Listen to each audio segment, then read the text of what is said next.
Bonsoir, donc on va continuer cette petite revue de couverture de magazine. Alors avec l'almanach de la télé 1975, on voit Isabelle Adjani en couverture.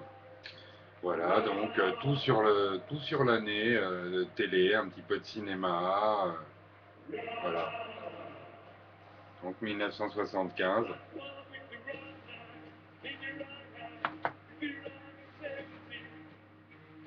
Oh, un petit new look avec Julia Chanel. Je me rappelle qu'elle avait fait une publicité pour Homecore avec un snowboard. Voilà, donc, et un article sur Tony Hawk, le gourou du skate. C'est plus qu'un gourou même.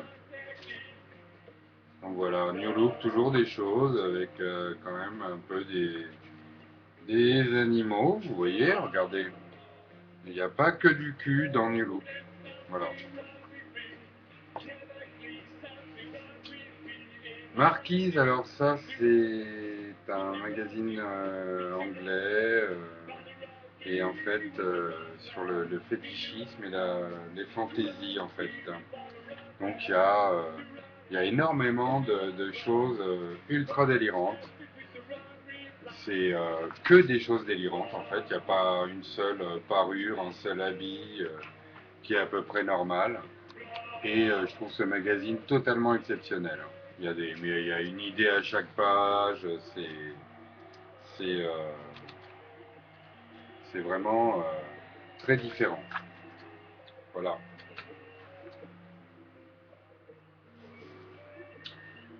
Ah, donc ça c'est, je retourne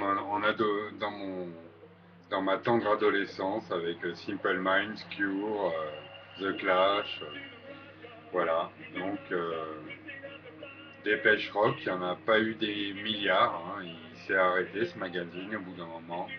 Mais là notamment il y en avait un entièrement sur Cure qui était relativement bien foutu, avec un bon récapitulatif de leur carrière, du livre qu'avait sorti Robert Smith, ses interventions avec Siouxsie, comme pour The Globe, voilà. Alors on a la Époque en fait. Donc Époque, c'est le magazine de la FNAC. Donc enquête au pays des fées, voilà, un petit peu sur le surnaturel, voilà. Époque, magazine des plus gros escrocs français au niveau de la musique, voilà, qui devait soi-disant baisser le prix des CD.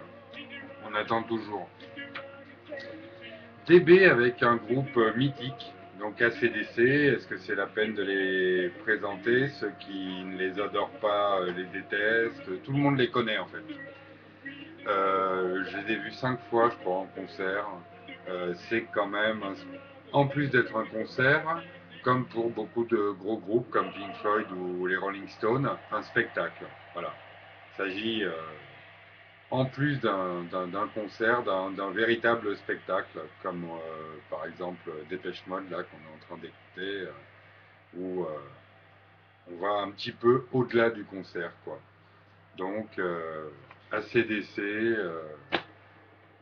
un groupe qui s'est largement, souvent retrouvé dans mon Walkman quand je faisais du skate.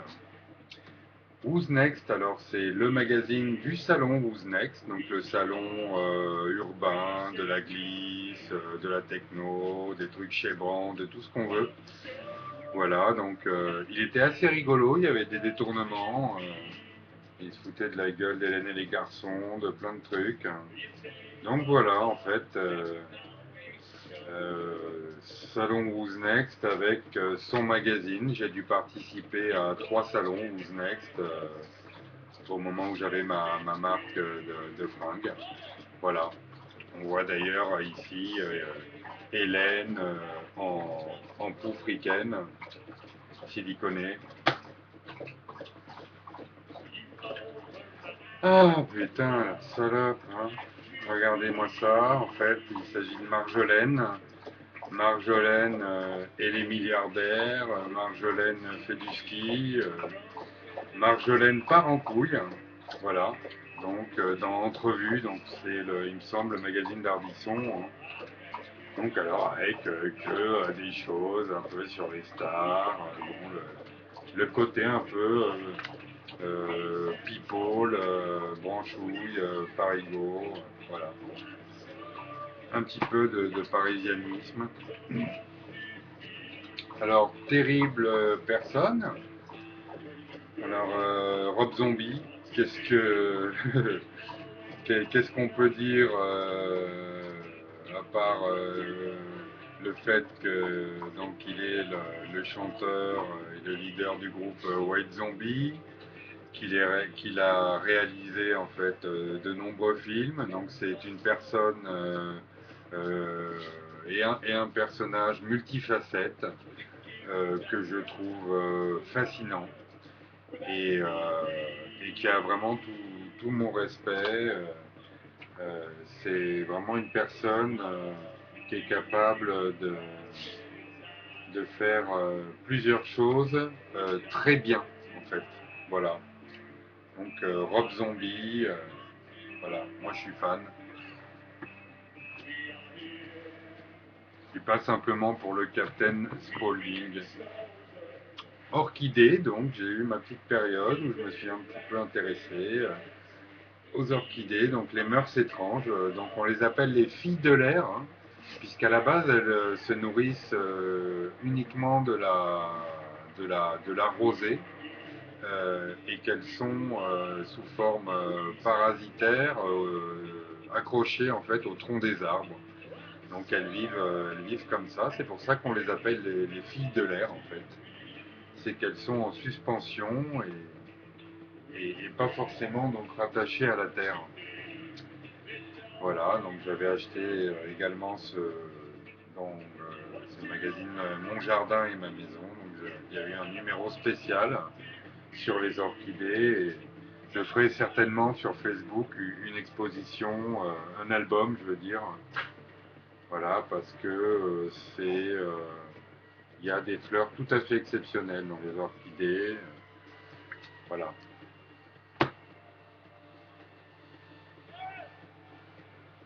Il y a une chose qu'on ne sait pas trop, pas très bien en fait, c'est qu'en France en fait il y a des orchidées, notamment moi j'ai l'orchis brûlée euh, que j'ai un petit peu partout sur les collines, là à Nice, elle se trouve jusqu'à Aise même, et donc c'est une très belle orchidée qui est formée de petites orchidées, et donc ça fait une sorte de grappe. Comme pour un narcisse. Et c'est très joli et très agréablement odorant. Alors 1973, hein, voilà, alors avec la fameuse Mireille Mathieu et sa coupe. Voilà, donc on a pareil, un récapitulatif total de l'année avec quand même des jeux, quelques articles sur le cinéma. Voilà, le misanthrope, voilà. 1973, donc voilà, du collector.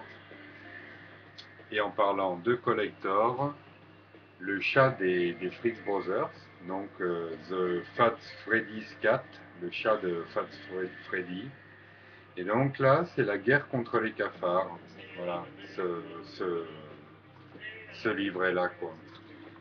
Et donc Gilbert Shelton a eu le, le gentil geste de me le dédicacer, donc à Angoulême, au Festival de la BD.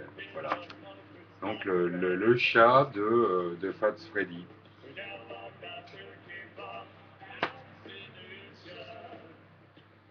Alors Anne Van der Linden, donc en fait c'était une Suisse qui était passée dans ma boutique et qui m'avait laissé en fait des petites éditions comme ça de ce qu'elle faisait et donc peintre assez connu en Suisse. Voilà, et évidemment plutôt hardcore, on va dire. Voilà. Heavy Meat, Anne van der Linden. les premiers hommes en fait avec la revue Historia, donc voilà, donc je trouve ça fabuleux qu'il y ait des reportages et qu'il y ait eu des choses, des séries qui ont été faites notamment sur Arte avec de l'image de synthèse et pour nous expliquer toutes les différences entre Cro-Magnon, Néandertal, voilà. Donc dossier sur les premiers hommes. Alors New Look avec Attention méchant, donc il était sur les NAC à l'époque et donc on voit Miguel, Cobra, Pitbull, le boom des animaux domestiques tueurs en France. Voilà, donc encore une fois le Pitbull n'est considéré quasiment que comme un tueur, au même rang qu'une Miguel ou qu'un Cobra. Déjà ça fait un petit peu peur. Et c'est le côté sensationnaliste, évidemment presque professionnel de New Look. Et donc, ça a dû commencer à ce moment-là. En fait, les, voilà, on voit donc des pitbulls. Il y a eu un moment en fait en France, un début au niveau des NAC. Et ce New Look-là, il était en plein dans cette période, je me rappelle. Voilà, puisqu'on commençait à parler un petit peu des gens qui avaient des serpents et tout ça. Voilà, donc Dali, alors c'est toutes ces sculptures. Alors, un énorme respect et j'espère qu'il repose en paix avec tout ce qu'il a fait. Donc Dali, c'est quasiment mon artiste préféré avec un peu Warhol, enfin beaucoup Warhol aussi. Et donc là, ce ne sont que ces bronzes. Donc c'est toutes les sculptures en bronze qu'il a fait qui sont quasiment, vous voyez, pour la femme à tiroir, enfin tout issu de ces tableaux, hein, évidemment. Voilà. Donc Salvatore Dali, pour moi, un véritable en fait fou, pas une personne qui faisait à moitié semblant d'être un peu marteau pour exposer dans 3 galeries. Lui vraiment un fou. Et puisqu'on parle de fou, ça tombe bien, puisque, alors ça c'est une de mes pièces maîtresses ou principales, hein, dans la pile que je suis en train de d'effeuiller sous vos yeux, c'est Tom Savini, donc, qui a sorti un guide par l'exemple pour les effets spéciaux. Voilà. Et dedans, il y a des scènes et des choses décomposées de Creepshow, euh, de George Romero, il y a des scènes de zombies, de George Romero aussi. Donc on a plusieurs astuces et trucs. Donc on voit hein, comment il met ses tubes, comment il crée la tête de Jason par exemple, en latex. Vous voyez, Dawn of the Dead, hein, donc Zombie hein, de George Romero. Donc Tom Savini est le responsable des effets spéciaux des films que je viens de citer là, notamment Creepshow. Et donc c'est un génie. Donc Odo, il explique qu'en fait, il faut toujours gérer avec le temps. C'est-à-dire que c'est un combat et un bras de fer perpétuel pour faire de bons effets spéciaux et qu'en même temps, ça ne prenne pas tout le tournage. En fait, donc il y a toujours sûrement une poire à couper en deux et il explique en fait que c'est un des problèmes principaux, une des principales choses à gérer pour les effets spéciaux sur un tournage, c'est ça. C'est à la limite, peut-être par perfectionnisme, de ne pas y passer 15 ans. Donc, Bizarro, donc peut-être pas énormément d'exemplaires, même actuellement en France. Voilà.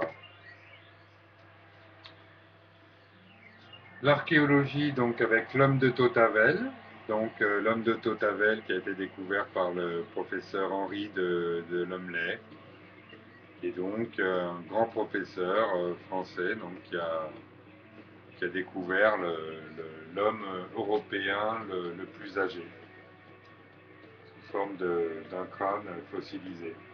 Voilà, donc ça c'est pour nos origines en fait. Hein.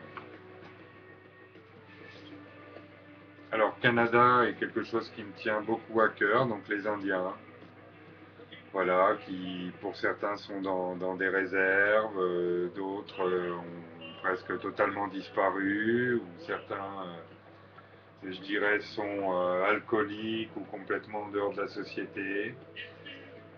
Voilà, donc au Canada, dans l'Ouest, on peut saluer notamment la tribu Haïda, notamment, qui se nourrissait de saumon et qui a des graphismes fabuleux, utilisés aujourd'hui, parfois, je dirais même encore assez fréquemment en tatouage. Alors ça, c'est une bande dessinée, c'est comme ça, c'est La Belette. Et évidemment, c'est une BD très classique, très connue et très jolie. C'est une gestion du noir et blanc qui est très, très léchée en fait. Et, euh, et voilà, donc ça c'est vraiment que du bonheur parce que avec des aplats de noir et peu de choses en fait, comme ça arrive vraiment à faire voyager. Alors, puisqu'on parle d'Internet et qu'on est dessus, ben voilà, corsaires et pirates, hein, c'était pour les vivres, pour piller des bateaux, voir une île, voilà. Donc les corsaires et les pirates, il y en a toujours eu, il y en a eu pour les jeux vidéo, il y en a eu pour les films, il y en a maintenant qui piratent votre compte Facebook en 2 secondes. Il y a eu des hackers, il y a des très bons reportages d'ailleurs sur les hackers, l'origine de la piraterie informatique et compagnie, toujours sur YouTube, qui décidément est une source d'information, je trouve, pour quelqu'un qui n'aime pas ou qui n'a pas trop le temps de lire comme moi, fabuleuse. Et donc on continue avec Tintin au pays de l'or noir et donc le pétrole hein, qui régit une partie de notre monde. Voilà, donc c'était terrible de rencontrer un pays, d'aller à la découverte ou voilà, à la découverte d'un pays à chaque fois avec Tintin. Bon, celui-là il est un peu abîmé, les pages s'en vont un petit peu, quoi, mais bon. Vraiment, grosse dédicace à Hergé, notre ami belge, donc créateur de Tintin et, euh, et qui nous aura fait tellement de bien à la tête. Alors voilà, ça je l'ai trouvé dans la rue en fait, par terre, à Nanterre. Donc je me baladais en skate et j'ai pas pu m'empêcher de le ramener. Donc les vaisseaux de l'espace avec des vaisseaux assez proches de Cosmos 99 en fait, c'est marrant. Et donc ça, c'est également pas mal de plans. Donc il n'y a pas que des photos d'anticipation, il y a des espèces de plans, des mécanismes, ils montrent même quasiment des moteurs en fait. Voilà, et avec quand même de belles illustrations comme ça. Voilà. Donc ça, c'est quand même peut-être une partie de l'avenir. Hein.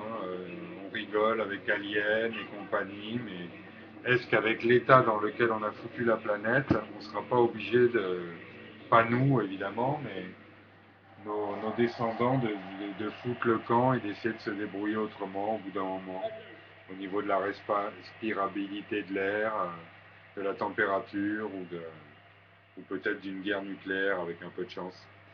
Le chien, donc ça c'est l'encyclopédie Les grandes énigmes du monde et c'est le chien. Voilà, donc génial bouquin au niveau des photos notamment déjà. Et à chaque fois il y a un petit texte quand même qui résume bien le caractère du chien en question. Avec toute une histoire du chien au début. Donc là par exemple on voit une mosaïque romaine. Voilà, donc qui n'est pas d'hier, hein, qui ne date pas d'hier.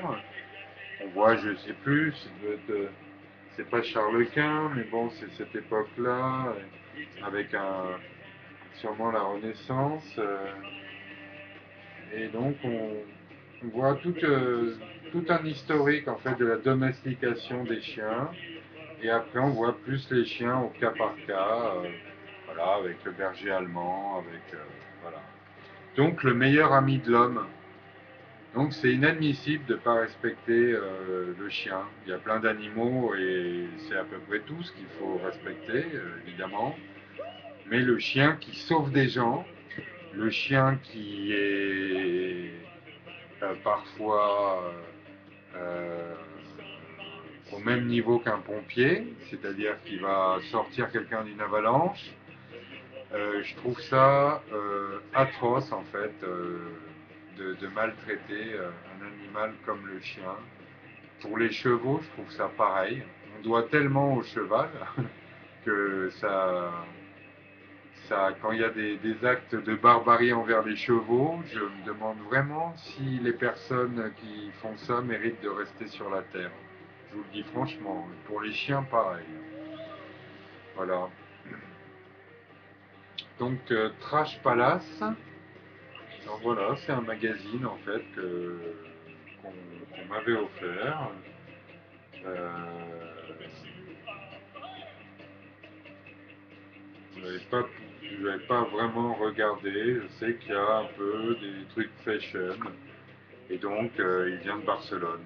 Voilà, il y a un peu de skate, un peu de sortie, un peu de vêtements, un peu de fashion. Il y a un petit peu de tout, quoi. Et notamment, quand même, c'est assez accentué sur le milieu de la nuit. Voilà.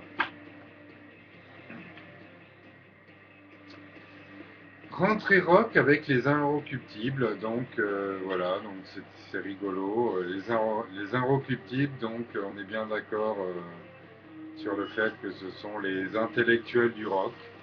Alors voilà, nous, ça nous a toujours fait rire de lire des articles parfois de compte rendu de concert dans les Inrecuptibles, alors qu'on savait très bien qu'il n'avait eu aucun journaliste dans la salle, pour la bonne et simple raison qu'on était nous au concert, que ce soit pour Rage Magazine ou pour d'autres occasions. Donc j'espère que ça c'était il y a 25 ans ou 20 ans. J'espère que depuis les Inrecuptibles se rendent au concert qu'ils chroniquent après ou dont ils font un compte rendu.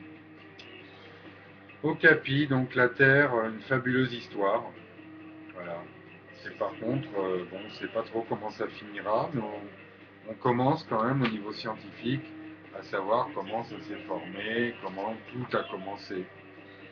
Alors là, c'est un catalogue Volcom, et donc je vais faire une dédicace à Rinaldo Stevenazzi, donc, qui était troisième en français, hein, donc, dans le championnat de France de pipe, de half-pipe en snowboard, et qui est responsable aujourd'hui, donc, je le redis, du snowpark de Sainte-Foy dans la Tarentaise, donc pas loin de Tignes. Voilà, donc c'est Rinaldo Stevenazzi qui a amené en premier des fringues. Il avait un sac entier de voyage. J'étais allé le voir à Nanterre.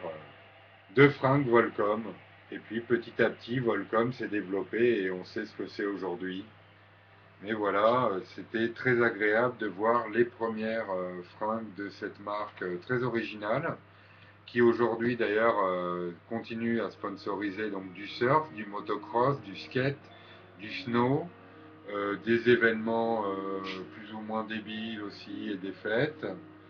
Euh, et, donc, grand respect à cette marque qui notamment avait imprimé des t-shirts à l'envers avec l'étiquette à l'extérieur, un peu comme a fait Xulibet aussi, si on se rapproche de ça. Mais ça, c'est toute ma période scolaire, donc même jusqu'au bac, hein, voilà. Peut-être qu'un tiers du temps, j'arrivais pas à m'intéresser assez, ou j'écoutais en même temps, mais il fallait que je dessine. Quasiment comme une maladie, hein. Il ne faut pas voir ça le côté mépris de l'enseignement. Je trouve qu'il faut aller jusqu'au bac. Je méprise absolument pas l'enseignement. Mais j'étais plus à l'aise en gym et en dessin ou en biologie ou en français que dans plein d'autres matières comme l'histoire ou d'autres ou des mathématiques. Et donc je pense que tout le monde a son cerveau, qu'on est tous différents et que et qu'il y a une chose que j'ai remarqué aussi et donc qui est assez énervante, c'est qu'en Europe, on est quasiment les gens qui gardons le plus nos enfants le cul vissé à une chaise. Donc il y a le plus grand nombre d'heures de cours par rapport aux Allemands qui se farcissent de grosses matinées mais qui sont libres pour les devoirs ou pour faire de la guitare ou du football l'après-midi ou jouer à la poupée. Et donc en Angleterre, c'est à peu près pareil. On a donc le plus gros temps de scolarisation en France. Et en fait, est-ce que le résultat, c'est d'être plus intelligent que les autres, de s'adapter plus facilement, d'être plus ouvert d'esprit, d'être plus cool, d'être plus relax? J'ai pas l'impression. Voilà. Donc, je pense que l'éducation nationale, depuis 30 ans, aurait déjà dû prendre des mesures. Ça fait bizarre pour un demi-cancre comme moi qui a eu son bac en rattrapage à un point près, d'ouvrir sa gueule là-dessus. Mais je le fais quand même. Euh, on est vraiment beaucoup au collège, beaucoup au lycée, beaucoup partout. Moi j'étais tout le temps premier en primaire de ma classe, quasiment. J'ai dû être deuxième ou troisième une ou deux fois. Est-ce qu'aujourd'hui je suis au top dans la société? J'en sais rien. Il faut, je pense, aller jusqu'au bac parce que maintenant, sinon, voilà, tu vas être intérimaire toute ta vie et bosser comme un chien pour un connard ou une salope. Mais par contre, il doit y avoir moyen en fait de développer, je suis sûr, et d'épanouir les gens autrement qu'en leur farcissant le crâne. À ce niveau-là, je pense que j'ai le même avis que Dieudonné, qui en avait parti, disait qu'il était hermétique à certains cours, avec ce trait d'humour qu'il avait ajouté, qu'il n'avait pas la connectique adaptée, mais c'est un peu ça. Il y a des choses qui nous glissent dessus quand on est ado ou n'importe. Alors, je pense que dans ces cas-là, par moment, il ne faut pas s'acharner. Ben, la personne qui voulait absolument être vétérinaire ou n'importe, et puis qui n'a pas le niveau en sciences, si à la place elle est boulangère et qu'elle est heureuse dans son métier de boulangère, au bout du compte, mine de rien, c'est pas du tout une catastrophe. Voilà. Alors Chicken Run, des studios Hardman, donc les studios Hardman qui ont commencé pas dans un garage comme l'entreprise Apple avec Steve Jobs, eux ils ont fait pire. Les studios Hardman, leur premier court métrage, ils l'ont tourné sur le dessus, en marbre souvent, d'une cheminée. Voilà des gens qui ont commencé dans 80 cm². Donc voilà, Chicken Run, moi je l'ai vu, c'est fabuleux, puisque là c'est un excellent mélange entre les deux. Il y a tout ce qui est pâte à modeler, qui est réalisé parfaitement, et tout ce qui est décor photoshopé, accessoires rajoutés, mais qui ne sont pas forcément en pâte à modeler. C'est pareil, c'est voilà. Donc si vous ne l'avez pas vu, Chicken Run par les studios Hardman et je crois pour une fois aidé au niveau infographique par Disney. Hein. Il me semble qu'il s'agissait pour une fois d'une association. Alors j'ai regardé il n'y a pas longtemps encore un New Look qui est sur Cabal. Voilà, donc c'était à Noël qu'il avait dû sortir ce film, donc de Clive Barker, inspiré par Clive Barker en plus. Et donc, je me suis empressé de l'acheter, ce New Look, avec un récapitulatif, en fait, de tous les monstres. Et Nadine, il y avait Nadine aussi dans ce New Look-là, qui était relativement sympa. mais surtout les personnages de Cabal, avec une histoire relativement sympa. Et donc, toujours des photos aussi intéressantes dans du look. Voilà. Donc, Cabal, Clive Barker, avec des effets spéciaux, je trouve, redoutables, et une intervention sous la forme d'un psychiatre psychopathe de David Cronenberg. Voilà. Alors Isabella Gianni dans le studio, voilà, c'est une personne, ne serait-ce que pour son petit pull marine, vidéoclip réalisé par un jeune débutant à l'époque, Luc Besson. Voilà, donc moi je trouve que c'est une personne qui fait vraiment partie du cinéma français. On a les Nuits Fauves, aussi, tout hommage à Cyril Collard. Donc Hans, alors c'est le catalogue de t-shirts donc sur lequel je faisais sérigraphier mes modèles. Donc je ne désespère pas de ressortir des t-shirts parce que c'est pas les modèles, les idées, les concepts ou les choses qui me manquent à ce niveau-là. Vous devez, pour ceux qui connaissent ce milieu, le comprendre directement. C'est plutôt l'argent, puisqu'il est devenu totalement impossible de faire des t-shirts et de les vendre dans le monde entier aujourd'hui sans les faire fabriquer en Asie. Voilà, donc je ne désespère pas à ce niveau-là. Je n'ai pas entièrement baissé les armes malgré des gifles, des coups de poing et des coups de pied dans la tête, même tentés au sol.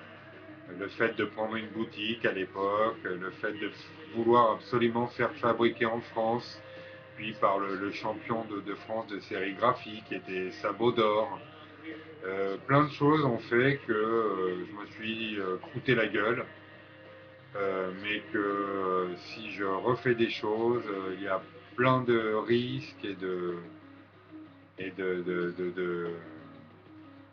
d'écueils que j'essaierai d'éviter, puisque la France est un casse-tête chinois total pour réussir quelque chose sans se faire baiser par le plus gros macro que loge la France, c'est-à-dire l'État.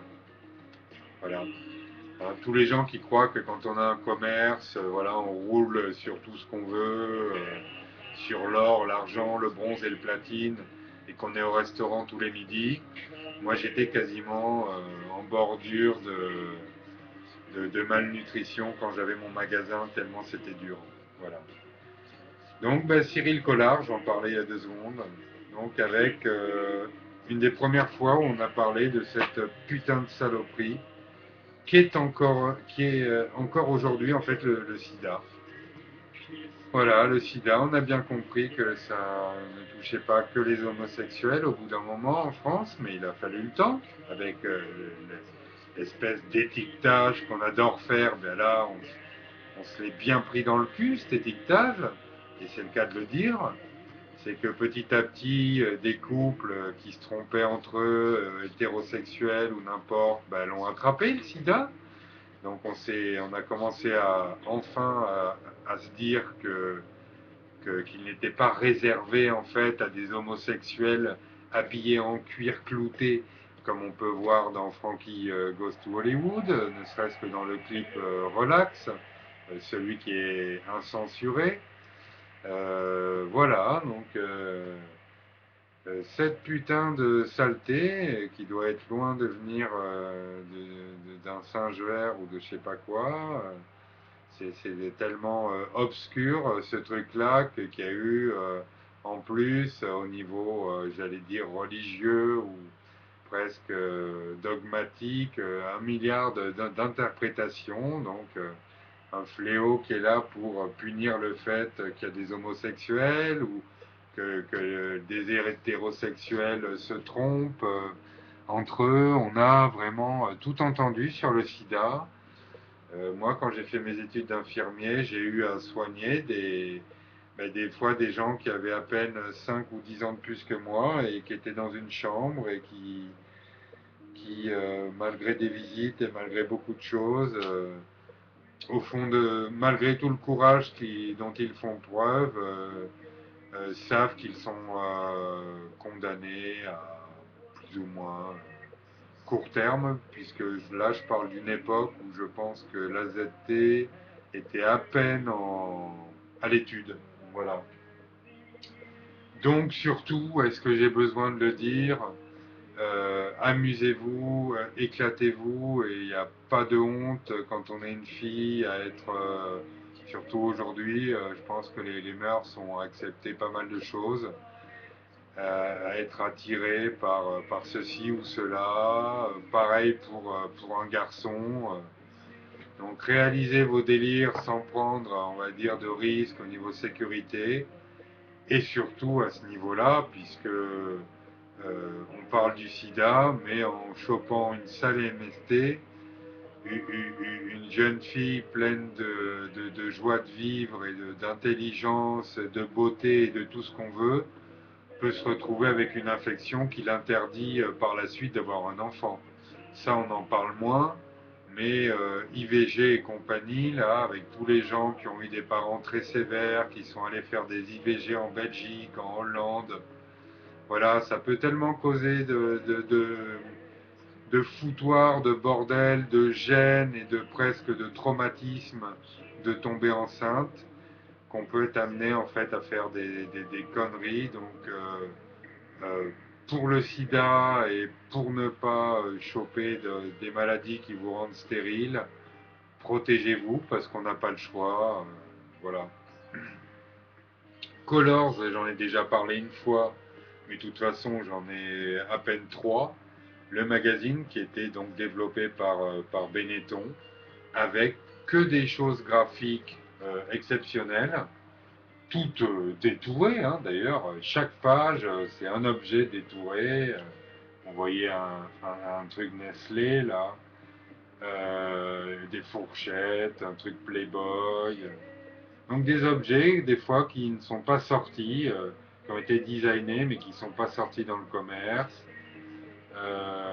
Que des choses, de toute façon, avec des références au virtuel, aux gens chez Père, aux petites constructions, aux choses, j'allais dire, entre guillemets, rigolotes dans les armées, dans l'industrie, inégalables. Voilà, ça, j'en ai jamais retrouvé, moi, des choses comme ça, puisque, évidemment, en tant que professionnel pendant j'allais dire, un bon petit moment dans l'audiovisuel et la communication, à l'époque, nous avions besoin d'images, et les banques d'images existaient à peine, hein.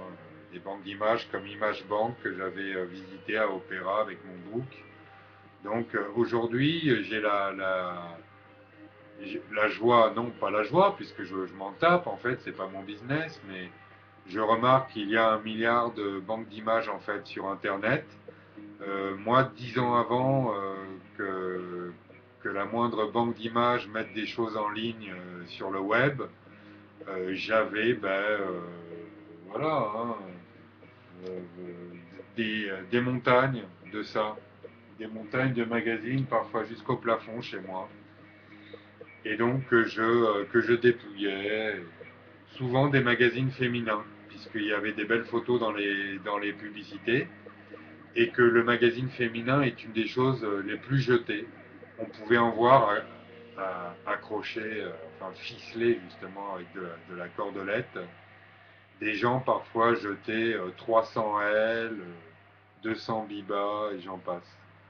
Use It, donc j'avais ramené la première fois où je suis allé à Amsterdam. Petit magazine, une sorte de presse de fanzine, hein, je dirais même, de la ville, et qui explique comment utiliser Amsterdam. Donc Use It, voilà, avec plein de trucs très sympas. Et il y avait un peu de tout. Il n'y avait pas que les coffees, il y avait des concerts.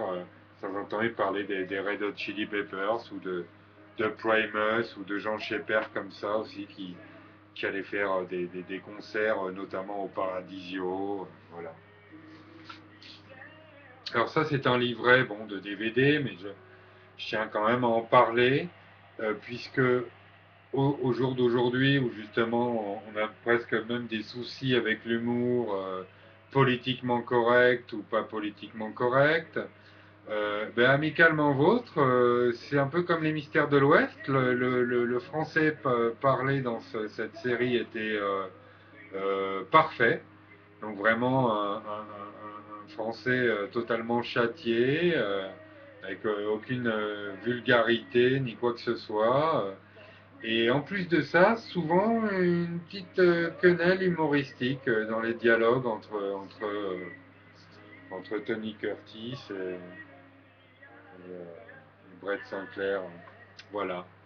Donc Amicalement Vôtre avec donc les premiers qui font partie de l'histoire cinématographique de la Côte d'Azur, puisque les premiers Amicalement Vôtre ont été tournés vers Èze, Villefranche, voilà, et Monte-Carlo.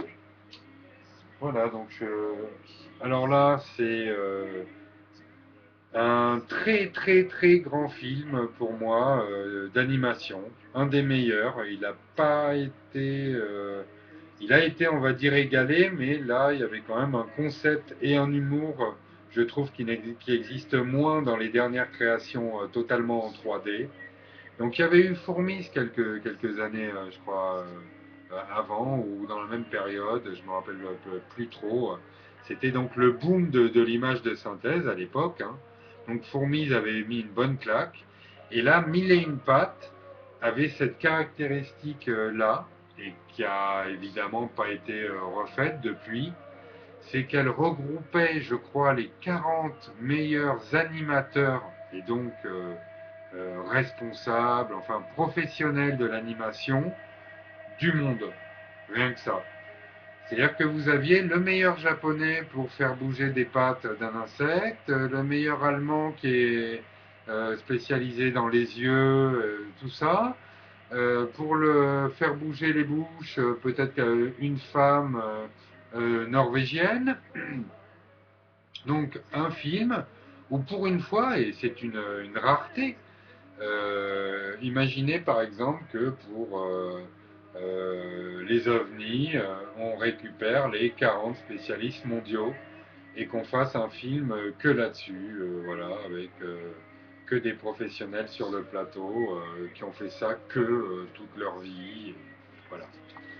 Donc, grand respect, puisqu'en plus c'est un spectacle relativement plaisant, pour Mille et une pattes, qui est un film d'animation, donc avec des insectes, très rigolo, et le mieux animé qu'on a pu au monde, puisque il y avait tous les meilleurs mondiaux dans l'équipe. Studio, donc Patrick Bruel, donc toujours pareil, Patrick Bruel, dont, enfin, dont la France n'a fait que parler pendant 3, 4 ans, même je dirais presque 5 ans. On ne pouvait pas allumer une radio, regarder un magazine sans que... voilà. Moi j'ai toujours trouvé ça exagéré. C'est une personne qui doit être très intelligente, qui avait pris le créneau des petites pucelles, un peu plus ou moins mal dans leur tête, même j'allais dire les adolescents, même masculins. Il a su parler à des jeunes, donc il a fait son fric avec ça. Après, il fait du poker, du truc, il fait ce qu'il veut. Mais bon, voilà. Pendant 5 ans, d'entendre parler que de lui, je pense qu'à l'époque, il y avait d'autres artistes dont on aurait pu parler. Donc ça, c'est encore un beau gâchis. Quand des gens comme ça ont la main mise et le monopole sur, sur les médias et l'audiovisuel et le PAF français. Marquise, donc on l'a vu tout à l'heure, sur le fétichisme et la fantaisie. C'est merveilleux, hein, pour moi je ne connais pas bien en plus ce milieu. Regardez un peu les délires avec du latex gonflable, avec il n'y a que des choses qu'on ne voit nulle part. Et vraiment parfois franchement bien bandantes. Voilà. Donc, mais toujours de toute façon original, avec des fois des thématiques autour du temps en fait, puisque il y a des choses qui font plutôt Renaissance, des choses qui parfois non sont plus orientées vers presque le Moyen Âge, mais toujours avec des clins d'œil et voilà. je vois pas je vois pas de choses en fait barbares là-dedans. Il y a des choses différentes, de l'esthétisme et une autre approche de plein de choses. Voilà, et c'est dépaysant pour la tête, pour les sens, et, euh, et c'est tout à l'honneur de ce magazine excellent, donc anglais, qui s'appelle Marquis et qui traite du fétichisme. Ouais, alors ça, c'est le magazine Authentique, je me rappelle. Donc, avec pas mal de choses sur le hip-hop, donc sur le graffiti par exemple. Et puis, il me semble, dans ce numéro en particulier, voilà, qu'il y avait énormément d'articles, ben, voilà, le Science Super Crew, plein de choses sur en fait les Français. Un article sur Cool Chain, là on le voit sous sa forme guignolesque. Voilà, donc il y avait gros truc sur NTM dans celui-ci. Malheureusement, la couverture, elle doit être dans une autre pile. Voilà, avec Joey, qui à l'époque avait lancé, donc à l'époque, voilà, il était en train de lancer son BOSS. C'est cette période-là. Donc, magazine authentique. Et je vais chercher une. Ah, voilà. Ça, je voulais vous le montrer. Donc, André Poussin, avec sa tête, voilà, irremplaçable. Regardez bien ce qu'il a marqué. C'est pas à commenter, je pense, hein. Voilà. Alors, chacun son underground, Nova Magazine, spécial underground. Donc, dedans, il y a pas mal d'amis. Il y avait Hocus Pocus, la boutique de techno. De Bastille, je vais pas la trouver là, mais je sais qu'il y a en fait Muriel Delpont, la photographe belge, enfin bruxelloise. Donc ça parle d'énormément de choses, de cyber, de musique, mais vraiment absolument tous les côtés underground. Donc merci à Nova de temps en temps de faire des choses un peu différentes de ce qu'elle fait toute l'année et qu'elle fait sûrement bien, hein, notamment au niveau de la radio. Voilà, donc avec un livret au milieu pour se balader dans la jungle parisienne, comme ils font, avec des plans, des circuits de magasins pour le shopping. Voilà. Nova, j'aurai toujours du respect, hein. D'ailleurs, il me semble que euh, Joe Star a travaillé chez eux. Bicross Escape Magazine, donc il n'y en a pas eu des milliards, mais voilà. J'en ai conservé un, je pense que dedans, donc il y avait donc, spécialisé en bicross et en skateboard, avec toujours de bien belles images, et français, par contre. Donc un des premiers hein, français là-dedans. Donc je regarde parce que j'ai un ami dedans, alors voilà, plusieurs même. Alors, notre ami Jérémy Daclin, donc le Lyonnais, voilà, Jérémy Daclin, qui a été champion de France, qui a fait beaucoup de choses il a fait beaucoup de choses pour la ville de Lyon et pour développer le skateboard. Voilà.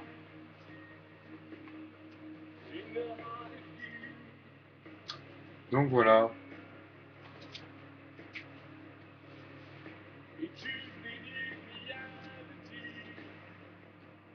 Alors le magazine numéro, donc magazine de mode féminin, et donc là spécialisé dans le cinéma, celui-ci. Donc avec moite-moite, avec on va dire de la mode, des choses plutôt classiques, hein, on va dire, comme ce qu'il y a un peu dans tous les magazines féminins. Et de temps en temps des choses, alors j'adore ce film, voilà, Gorge profonde, quelques quelques intercalaires, on va dire, de cinéma, avec, vous voyez, David Lynch, hein, qui est un dieu pour moi, Asia Argento, qui est une déesse, pas mieux, Sylvester Stallone, voilà. Donc, numéro, avec de la bonne grosse star qui tâche. Cuisine alors pour le comté de Nice, alors voilà, la soca, les farcis niçois, le pambagna, autant de choses à découvrir si vous ne connaissez pas du tout en fait la cuisine, je dirais provençale. Donc je ne l'ai même pas ouvert, je l'ai conservé pour avoir, pour éventuellement voir s'il y a des recettes. Moi j'en suis resté au gratin de courgettes, ça va à peu près encore. Mais donc au niveau de la pêche, au niveau voilà, de la soupe de poisson, de plein de choses en fait. On a à ce niveau-là donc un cuisine du terroir spécial comté de Nice. Tiens, un Marie-Pierre, pardon, un Marie-Claire, donc je crois en avoir gardé qu'un, j'en ai gardé deux en fait. Donc avec les fantasmes des femmes avant, pendant et après l'amour. Coluche, j'ai le look qui charme. Enfant disparu, sans retour, le cauchemar des parents. Ouais, alors ça, c'est clair que c'est une chose pareille. C'est étonnant qu'on parle des guerres entre juifs, entre arabes, entre tout ce qu'on veut à l'étranger, au Mali, à Gaza. Donc on ne parle que de ça. Ça, c'est une chose. Les enfants qui disparaissent en France, je me demande si une seule. Allez, si pour. Non, bah non, on l'a retrouvé, le petit Grégory, je suis complètement con. Non, en fait, non. Ceux qui disparaissent, en fait, non. Non, pas la peine d'en parler, en fait. Voilà, donc tout le monde sait ce qu'est Marie Curie. On va pas s'attarder. Enfin, il y a quand même des choses sympas. Voilà. Donc Marie-Claire.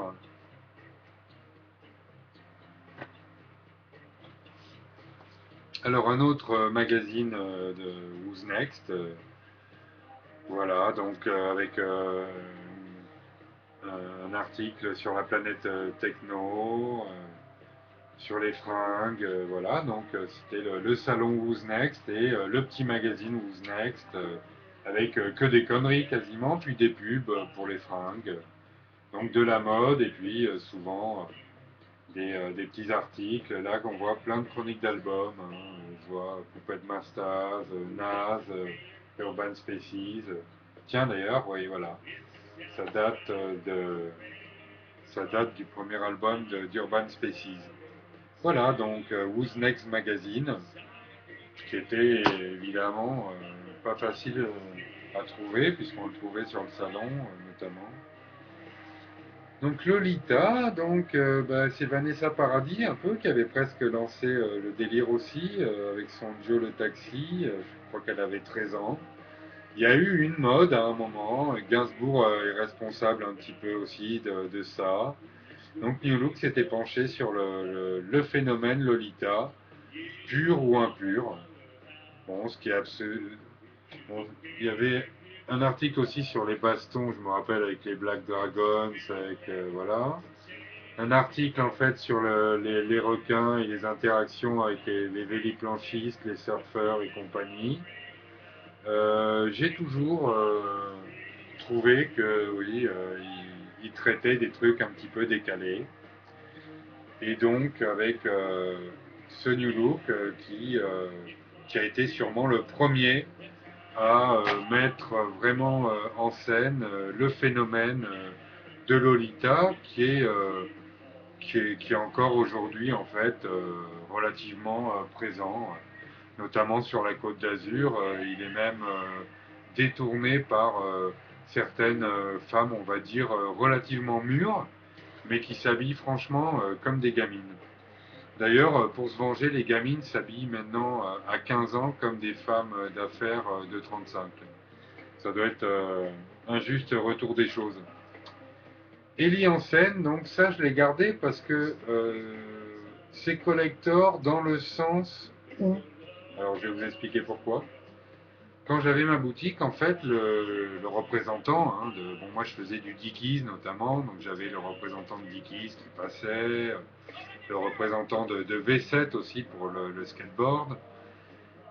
J'ai eu le représentant de Daily en scène qui est passé et donc qui m'a dit voilà, ça se vend, mais c'est un certain milieu.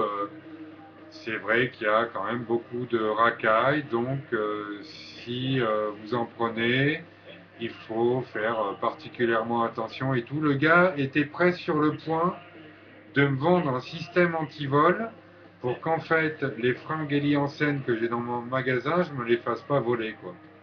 Presque avec une caméra et compagnie. Non, je rigole, j'exagère, hein. Mais j'avais trouvé ça en fait énorme qu'un mec vienne me proposer, donc il est en scène, hein, on est bien d'accord. Hein. À la base, c'est même des fringues de voile que les Bretons utilisent sur les voiliers, tout ça. Tous ceux qui font les tours du monde en solitaire et compagnie, souvent ils sont sponsorisés par ça.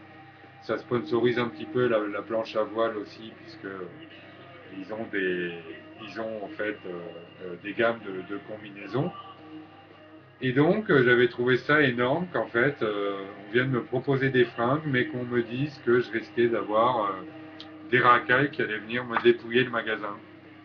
Voilà, donc c'est toujours en fait, donc d'une certaine manière, à la France à s'adapter aux racailles et pas aux racailles de se la boucler,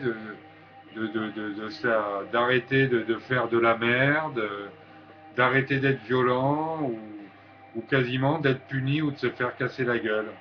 C'est toujours en fait, voilà, je sais pas, c'est aux autres en fait de faire en sorte que voilà, les racailles soient pas trop dérangés dans leur fonction et dans leurs activités, ce que je trouve toujours énorme aujourd'hui.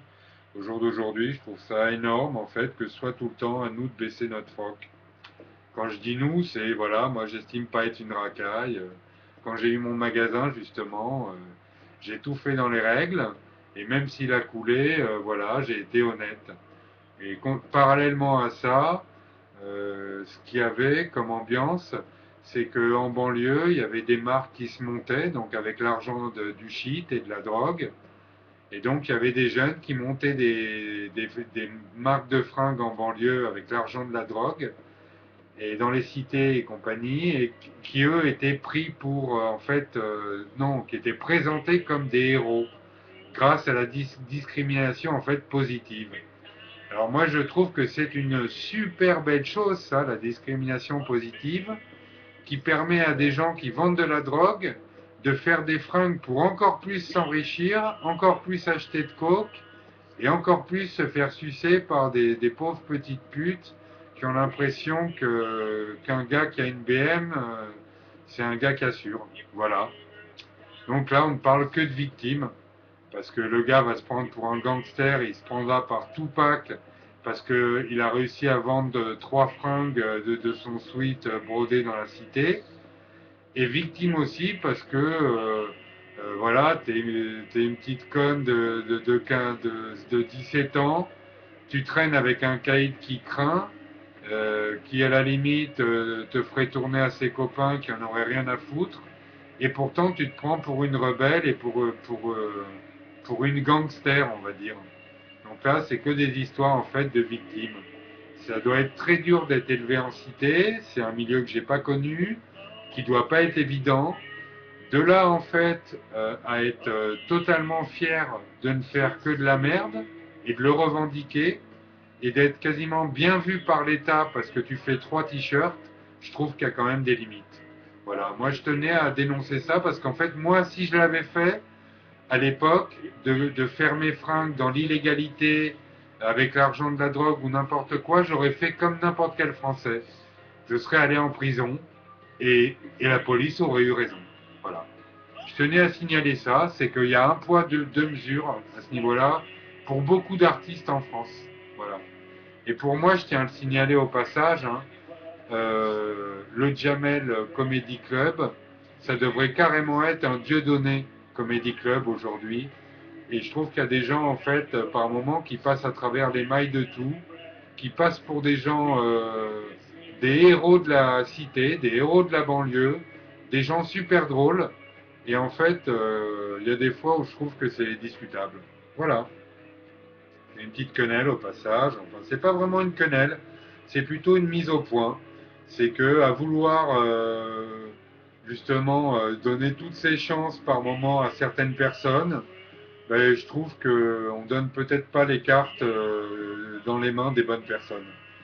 Voilà, parce que faire des fringues avec de l'argent, de la drogue, ben, bonjour le truc quoi. Au lieu de se retrouver derrière les barreaux, les gars ils se retrouvent héros dans les magazines de Jones. Tiens, on aura tout vu quoi. Donc Casimir, un registre un petit peu plus léger. Donc c'était quand même l'île aux enfants, toute notre jeunesse. Quoi. Voilà, ben, Saddam Hussein, voilà, avec la vidéo sur YouTube, je pense même, elle est même plus censurée, de la manière dont il a fini. New Look avec un des sujets les plus délicats en France, la marijuana. Donc on peut se bourrer la gueule, aller ploter les meufs, les faire chier dans la rue. On peut être complètement bourré, aller mettre des coups de poing à un jeune étudiant par exemple, et qui finisse dans le coma, mais bon, c'est pas grave comme si c'était de la drogue, c'est de l'alcool juste. Et donc, moi j'ai été à un des, voilà, je suis pas pour, je ne prône pas l'utilisation du cannabis. Je trouve que chacun fait ce qu'il veut. Je trouve ça même idiot d'en faire une publicité totale. C'est plus une discussion à mon avis, qui est nécessaire en France sur ce sujet, comme ça a dû être le cas aux États-Unis avec le cannabis thérapeutique et compagnie, qu'il faut. C'est pas des gens totalement anti-cannabis qui défilent et qui font une manif qui va régler le problème.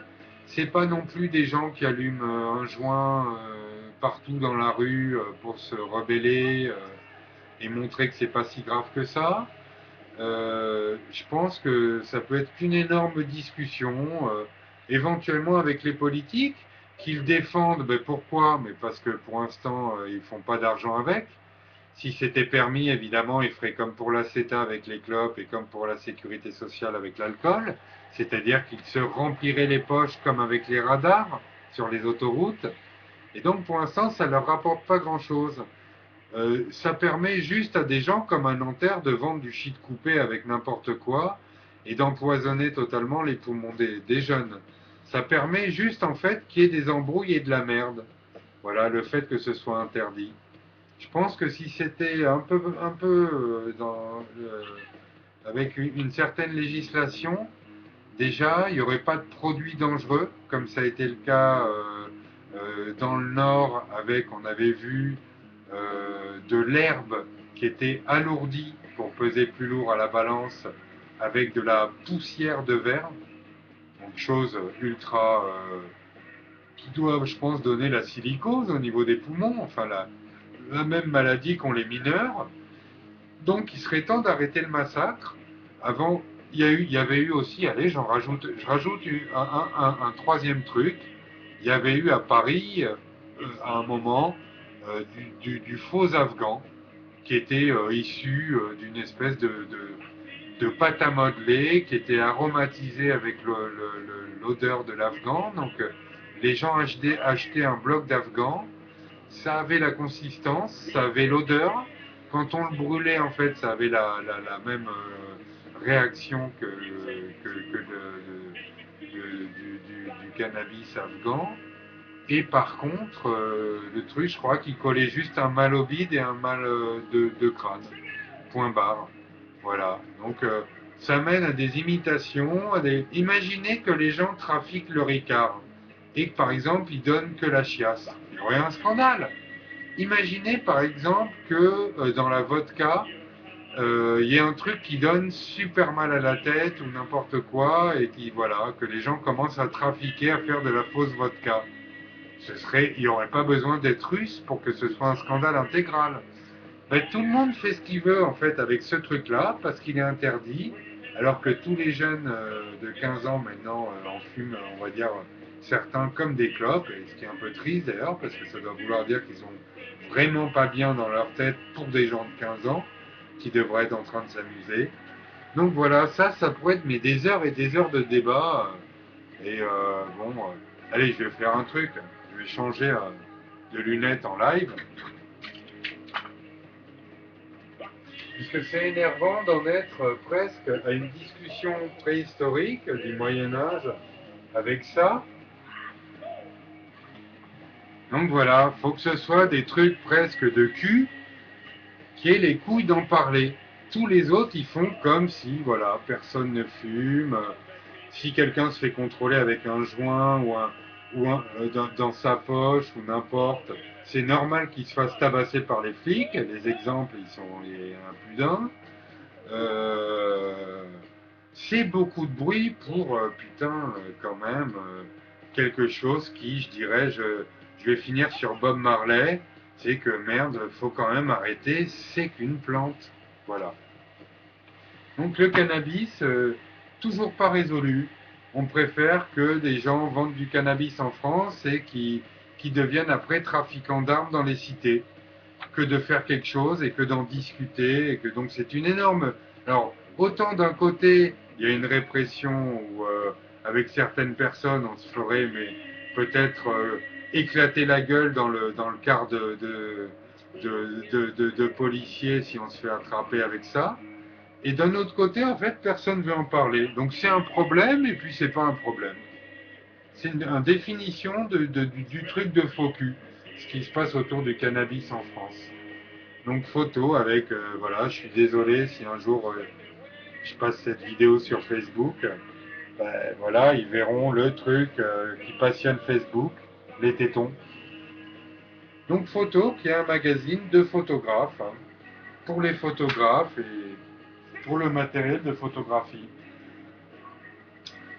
Top Girls, alors bah, c'est voilà, donc je remercie Oksana de m'avoir offert sa petite coupe de champagne à l'événement sur la promenade des Anglais à Nice. Donc j'avais été garde du corps dans le cadre du magazine Erotica et donc sur le stand il y avait toute l'équipe qui est gérée par la Ciocciolina, c'est-à-dire Chanel 27, la sexy star Simba, et Oksana était le soir venue nous retrouver en boîte de nuit. Et donc il y avait surtout Mélanie Moore. Donc, Mélanie Moore, si vous pouvez aller voir ce qu'elle fait, c'est une gymnaste issue du cirque et qui est une érotique star et donc qui est issue des pays de l'Est en fait, qui est roumaine et donc Oksana par son fabuleux sourire et qui pratique les arts martiaux d'ailleurs, Oksana qui, qui fait du taekwondo à haut niveau, nous avait fait un striptease intégral sur la scène. Voilà. Des Françaises comme on aimerait par moment en voir plus, qui sont assez complètes comme ça, des femmes qui sont au top dans plein de trucs. Donc la Provence-Côte d'Azur, ben, voilà, les touristes la voient d'une certaine manière. Ceux qui habitent, et j'en fais partie, ben, ce qu'ils en tirent et les bilans qu'ils font, ben, personne ne les croit. Tellement la situation sur la Côte d'Azur, du moins en ce qui me concerne et à mon point de vue, est lamentable à tous les niveaux. Voilà. Donc, ce qui est vu par les touristes comme quelque chose de super cool, de French Riviera, de paillettes, de Côte d'Azur, de Monaco, de Nice, de Saint-Tropez, de voilà. Tout ça, venez le voir et restez un an et vous allez vite être calmé. J'ai pas besoin, encore une fois, d'entrer dans les détails, ni de me justifier sur quoi que ce soit, mais ce sont deux mondes parallèles et complètement différents. Donc ça, bah, pourquoi pas? Pourquoi? c'est presque, c'est presque en fait de la prétention d'essayer de se persuader au fond de soi-même qu'on est absolument les seuls êtres vivants dans toute la galaxie. Donc moi, j'y crois, sans avoir d'attirance vers ce milieu-là, le milieu des ufologues, ni quoi que ce soit. J'ai même super du mal à regarder sur YouTube, à part pour Roswell ou des faits marquants.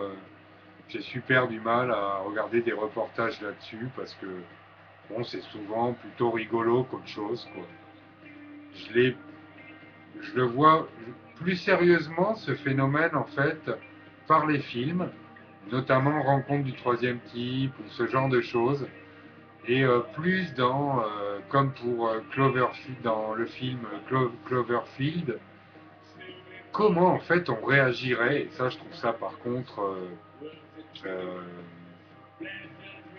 j'allais dire intarissable comme sujet, quelle serait en fait notre réaction si des extraterrestres débarquaient? De quoi on serait fier, de quoi on aurait honte, comment on réagirait par rapport à eux, qu'est-ce qu'ils nous apporteraient, qu'est-ce qu'ils nous donneraient, qu'est-ce qu'on pourrait leur apporter à eux. Voilà. Donc je trouve que c'est idiot, débile euh, de penser qu'à ça et de faire une fixette là-dessus, mais que c'est également débile de se dire que c'est impossible qu'un jour ou l'autre, des gens débarquent ici et nous fassent ouais, bon, salut les man, alors, bien, voilà. Donc actuel, donc qui n'existe plus, voilà, le magazine actuel. Donc 1000 lectrices parlent de sexe, ça fait beaucoup 1000, hein. Donc voilà, actuel, donc un magazine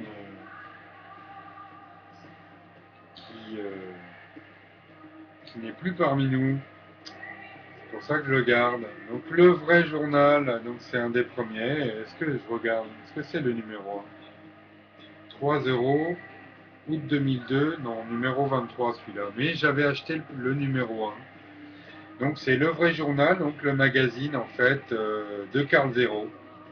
Donc Carl Zero qui m'a relativement fait rire à l'époque sur Canal, qui mettait le point sur pas mal de sujets tabous à l'époque et qui a mis pas mal de coups de pied dans la fourmilière avec son vrai journal et que je salue pour son courage puisque je me rappelle qu'il donnait en fait vraiment la parole à tout le monde. C'est quelqu'un qui aurait été capable d'inviter vraiment un jour Harlem Désir, on va dire, puis le lendemain, s'il était encore là, Coluche, le surlendemain, Thierry Leluron, Pierre Desproges, Jean-Marie Le Pen, Lio, Woody Allen, Polanski. Il aurait pu inviter n'importe qui, et ça, c'était sa formule à lui. Et je trouve qu'elle se rapproche un peu du côté qu'a un petit peu moins peut-être aujourd'hui Ardisson, j'en sais rien, ça a quand même bougé. C'est qu'en fait, les gens qui peuvent encore inviter tout le monde à la télévision, quand on voit d'ailleurs toujours ce qui se passe pour Dieudonné, mine de rien, ils ne sont pas légion. Ils ont quand même souvent quelqu'un au-dessus qui est prêt en fait à leur asséner le coup de grâce ou le coup de pied au cul qui les fout à la porte, qu'il soit dans une radio, dans un magazine ou sur une chaîne de télé. Et donc, bah, Carl Zero, je le félicite pour ça, c'est que il a osé parler de choses et j'ai vu que sur YouTube, il y a même, je crois, un reportage sur la pédophilie. Il, pour un petit bonhomme comme ça, et sûrement qui s'est cultivé et fait tout seul, Carl Zero, mais je trouve qu'il a des couilles que d'autres en fait n'ont pas. Voilà. Toujours pareil, un peu comme les nuls, un peu comme des gens en fait qui sont normalement comme Coluche, issus de l'humour. Ça va être à eux de mettre le point sur ben, la famine, au niveau des clochards, des SDF ou n'importe, et qui vont créer les Restos du Cœur ou d'autres trucs, ou faire des reportages sur des vrais sujets. C'est quand même marrant qu'en France, ce soit aux humoristes, dont c'est pas le métier, de se mêler des trucs, tellement en fait il y a un laisser-aller ou une espèce de putasserie du côté du gouvernement, de langue de bois et de politique de l'autruche, quoi. Donc Big Brother Magazine, alors ben voilà, pour ce genre de choses notamment, on voit Jésus là avec deux boards. Voilà, donc Big Brother, c'est un magazine qui a été attaqué en justice à chacune de ses sorties. D'ailleurs, il n'hésite pas à faire une pub pour Hustler à l'intérieur. Voilà, donc Big Brother, un magazine très bien mis en page, où il y a du snow, du bicross, mais surtout du skate, et qui a pris un projet, un procès quasiment à chacune de ses sorties. Je me rappelle notamment d'une couverture qui est dans mes photos en fait de profil de Facebook. Oui, il avait fait une couverture où en fait il y avait un skater qui faisait un sad air avec une planche qui était en forme de croix catholique et donc il avait pris un procès par rapport à ça. La photo elle est sur mon profil Facebook. Donc Big Brother, que ce soit au niveau du skate ou au niveau d'autres sujets, ils ont à chaque fois ils ont eu quasiment la religion au cul. Alors qu'à la base c'est quand même que du skate. Voilà. Petite anecdote comme ça.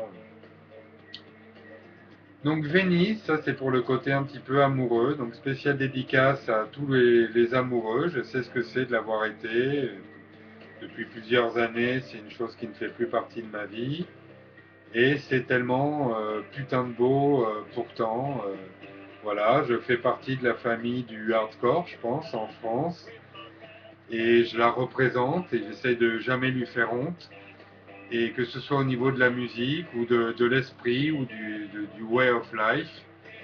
Et c'est pas parce qu'on est hardcore qu'en fait on est contre l'amour ou le fait de s'aimer et la douceur, la tendresse et j'allais dire bien au contraire des gens comme justement Fishbone, plein de groupes de hardcore que j'ai eu l'occasion de rencontrer personnellement sont souvent des gens adorables malgré euh, la violence de certains de leurs morceaux ou de leur création musicale. Donc je le montre ça aussi parce que c'est mes chants préférés au niveau indien, c'est les chants Navarro. Voilà, donc on en a notamment dans les CD de l'American Dance Theater, donc ou alors là on a des chants indiens, des chants Navarro avec flûte, avec ou sans percussion. Mais moi j'adore, c'est quelque chose qui me met vraiment dans un délire spirituel et qui me caresse agréablement la cervelle. D'écouter même des fois des chants tribaux de Corée ou tout ce qui est tribal en fait, il y a vraiment quelque chose de magique sans parler d'aller jusqu'à la trance. J'ai toujours trouvé que c'était des musiques qui sont à part. Voilà. Donc voilà, bah, un numéro spécial du Nouvel Observateur sur ce jour, ce fameux jour qui a changé en fait bah, la face du monde, puis notre manière de penser, de réagir, de voir les choses. Voilà. Là, à ce niveau-là, c'est vrai il ne faut en fait pas trop se plaindre des conséquences. C'est évident que après un acte comme ça, les Américains aient certaines pensées.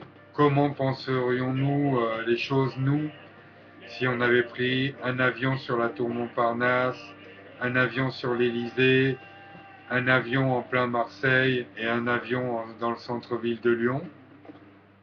qu'est-ce qu'on penserait aujourd'hui de plein de choses? Je ne sais pas.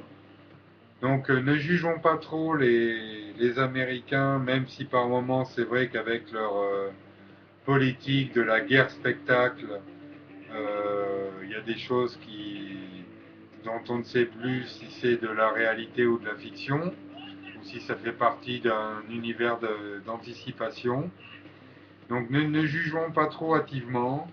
euh, et essayons quand même de faire en sorte aussi, au niveau de la sécurité et de plein de choses, de ne pas se retrouver en fait à la merci de gens comme ça, qui peuvent nous balancer un avion ou n'importe quoi à la gueule pour une idéologie, une pratique religieuse, ou pour nous montrer qu'on est des gros dégueulasses d'occidentaux qui baisons, qui buvons du Coca-Cola, qui mangeons du cochon et pire, qui sommes capables de prendre un Big Bacon au McDo.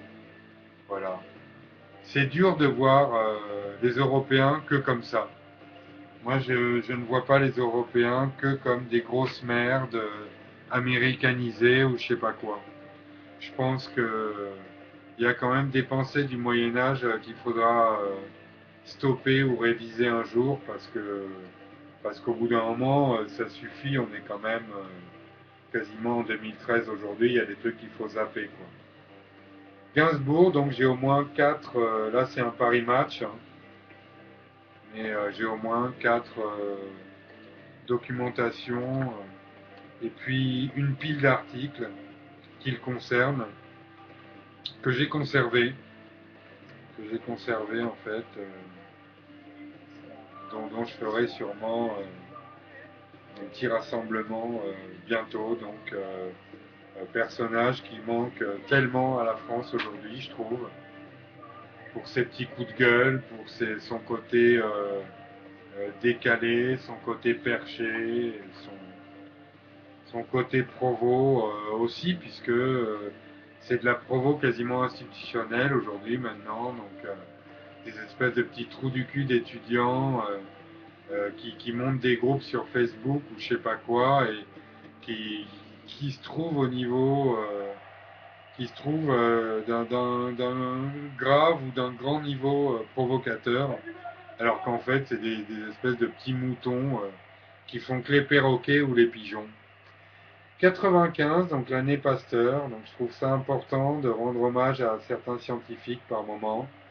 Donc j'ai failli travailler à l'hôpital Pasteur à Paris, donc où il y a surtout des problèmes de virologie et donc énormément de gens touchés par le sida qui y sont soignés. C'est un des stages quand j'étais dans mes études d'infirmier a failli tomber à l'hôpital Pasteur de Paris. Et avec un énorme respect pour tous les professeurs qui sont peut-être pas sur le terrain en train d'être en contact direct avec les malades, mais qui sont dans des laboratoires avec des microscopes électroniques et tout le barda, et qui font en sorte que les gens qui ont contracté cette maladie encore aujourd'hui, et je sais qu'il y en a même, malheureusement, il y a même un certain la courbe qui remonte un petit peu pour les homosexuels, qui se protègent un petit peu moins qu'il y a quelques années quand il y a eu vraiment la panique. Et c'est vraiment pas toujours facile, comme malade d'ailleurs, puisque les homosexuels, eux, comme ils ont été touchés en premier, ont eu une attitude exemplaire par rapport au sida, c'est-à-dire qu'ils se sont même, on va dire, entraidés, qu'ils ont aidé la science et qu'ils ont été vraiment au top là-dessus. Et d'autres, par contre, ont rendu les soins et beaucoup de choses horribles. Là, c'est les toxicos. Et les toxicomanes, en fait, il y en a qui ont même menacé des infirmières avec la seringue. C'est un autre personnage et une toute autre personne à soigner. Donc, je sais qu'à l'époque, au début du sida, quand c'était des gens qui avaient attrapé le sida en se refilant des seringues, Là, le respect, il est énorme vis-à-vis des soignants, puisqu'évidemment, on a, enfin, pas moi directement, mais évidemment, tout le personnel soignant a eu affaire à des gens violents et avec une maladie mortelle. Donc, sûrement, autre chose qu'aller se branler comme un fonctionnaire de merde, 4 heures au travail, à regarder les mouches. Voilà. Je dis ça puisque les CRS avaient quand même frappé les infirmières, les avaient gazées et leur avaient sorti même les jets d'eau dans les manifestations d'infirmières. Moi, j'étais allé à l'école d'infirmière Notre-Dame du Perpétuel Secours de Levallois-Perret à l'époque. Et je dois avouer que j'avais trouvé ça particulier qu'en fait, justement, au niveau sécurité, voilà, l'insécurité tous les jours, en fait, augmente en France et qu'on aille taper sur des pauvres infirmières qui soignent des enfants du sida et qui sont en général des anges, qui soignent les gens en maison de retraite et compagnie. Je ne sais pas comment ces policiers-là ont pu faire. Je sais qu'on peut avoir des ordres, même quand on est militaire ou n'importe quoi, mais aller frapper et aller casser de l'infirmière dans une manifestation, comment ça doit être horrible comme ordre qui arrive à ton cerveau quand t'es flic. Sauf si t'es vraiment un demeuré ou une sorte de sanglier décérébré, quoi. Voilà.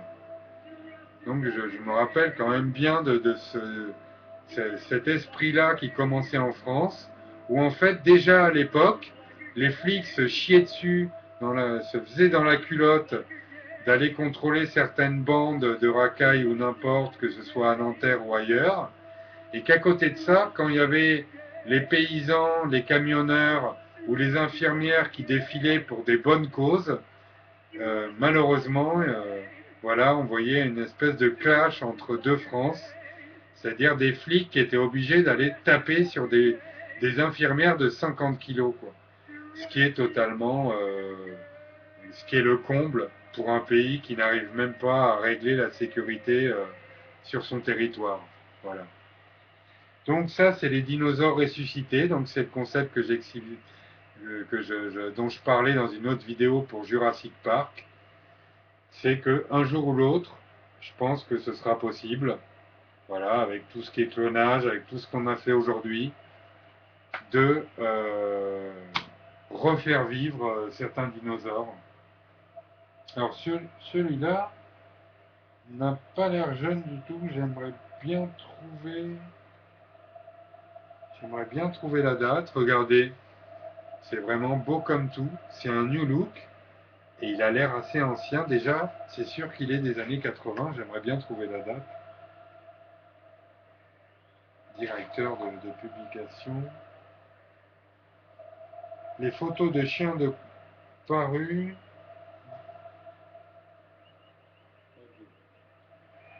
Ah, 86. 86. Donc New Look, pour moi, qui est vraiment une institution, quelque chose de... J'en achète plus depuis des années, mais avec toujours des photos originales. C'est les seuls à avoir parlé des animaux un peu insolites. Voilà, quand on voulait un peu se dépaysager, de regarder des photos, se changer de regarder des photos normales, on achetait quand même New Look à l'époque. On n'avait pas Internet, nous, évidemment. Voilà, avec des cornes, là, notamment, on dirait de zébus. Et voilà, c'est sur les abattages sûrement rituels, je sais pas où. Voilà. Donc, on rentre pas dans les détails. On voit quand même quelqu'un qui me fait un jacasse en direct, en ski dans les escalators. Voilà, donc New Look, avec le sacrifice, avec voilà, des martyrs, des provocations. Il y a toujours cet esprit-là, pas forcément rebelle, hein, mais du hors norme. Alors, bon, un petit clin d'œil à la Méditerranée. Voilà, on va finir un petit peu là-dessus, avec toutes les escales sauvages en Méditerranée, pourquoi parfois aller si loin? Je sais bien qu'il y a plein de pays qui sont pas très chers, mais voilà, la Méditerranée avec l'Est et l'Ouest sont quand même très jolis, avec des baleines, avec ne serait-ce qu'ici, par exemple à Villefranche-sur-Mer, il y a un repérage par hélico des baleines, des dauphins, des marsouins et tout ça. Et après, on peut aller les voir en bateau. Il y a des visites en mer comme ça. Voilà, donc là, la Méditerranée, moi j'y suis énormément attaché. Donc j'ai fait 6-7 ans de chasse sous-marine, mais j'ai pas honte, comme pourraient l'avoir certains chasseurs avec des fusils qui tirent sur des oiseaux en voie de disparition. Moi, c'était vraiment peut-être 6 heures dans l'eau ou 7 heures, et je ramenais 3 poissons qui n'avaient pas massacre tout de suite. Donc la Méditerranée que j'adore, que j'adorerai toujours, qui est vraiment dans mon sang, qui est au fond de moi, et sans même écouter de cigales ou de quoi que ce soit. Et je profite pour saluer à l'époque le Besson, en fait, notamment, qui avait fait Le Grand Bleu, donc tourné en partie à Marineland, et qui avait sorti Atlantis, donc que toute la France n'a pas compris à sa sortie, puisque tout le monde attendait Le Grand Bleu numéro 2, ou la suite du Grand Bleu, alors que Atlantis, il s'agit de la reprise d'une vidéo qui était en noir et blanc, et où étaient regroupés pas mal de films d'animaux sous-marins. Et donc c'était une vidéo du commandant Cousteau. Et donc elle a été refaite en couleur et donc tournée pendant, je crois qu'il y a 4 mois de plongée à ce moment-là. Et donc voilà, c'est vrai que bon, au niveau de la Méditerranée, avec les studios sous-marins qu'il y a à la Victorine, donc les studios cinéma de Nice, c'est normal que même pour James Bond et plein de choses, il y a eu des tournages en fait du cinéma autour de la Méditerranée. Donc ça, ben, c'est pas Chamou, hein. Voilà, en fait, c'est pour euh, que l'entraîneuse qui est morte en fait, tuée par l'orque qu'elle dressait, repose en paix. Et pour qu'on se rende compte en fait que certains animaux, il est vraiment terriblement délicat de les dresser. Moi, j'ai vu en fait le spectacle des orques à Marineland. Ça se fait notamment au sifflet à ultrasons. C'est à ça que les orques obéissent. C'est très très très impressionnant parce que ce sont des animaux qui relèvent de la baleine, hein, donc qui sont extraordinairement massifs et qui obéissent au doigt et à l'œil, donc sûrement dotés d'une intelligence comme pour le dauphin, voilà. Et donc je ne me rappelle plus du nom en fait de l'entraîneur aux États-Unis qui s'est fait tuer par l'orque qu'elle dressait. Mais je me rappelle que l'orque s'appelait Chamou. Et donc, pour avoir vu quelques images de tigres qui déchiquettent leur propre dresseur de temps en temps, ou de certains caïmans qui arrachent un bras ou qui croquent la tête de leur dresseur, euh, être vétérinaire, c'est génial. Être aide animalier ou animalier ou aide vétérinaire, franchement, je trouve ça aussi également terrible. Mais être dresseur par moment, je pense qu'il y a un énorme respect. J'avais déjà parlé de Jean-Jacques Hano à ce niveau-là, qui avait dû travailler avec des dresseurs pour peut-être un puma, un ours et plein d'animaux sauvages qui sont capables, en fait, mine de rien, de nous arracher la tête d'un coup de patte. Voilà.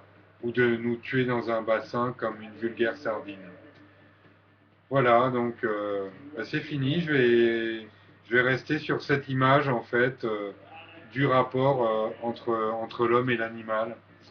Voilà, en espérant qu'il y ait des gens qui aillent voir un petit peu sur YouTube la multitude de reportages qu'il y a sur tout, sur les migales, les fourmis, sur les prédateurs, sur la barrière de corail et sur tout ce qui est malheureusement plus ou moins en voie de dégradation à cause de gros porcs en fait qui n'ont rien à foutre de l'environnement et qui regardent juste en fait leur Mercedes, leur villa et leur pute.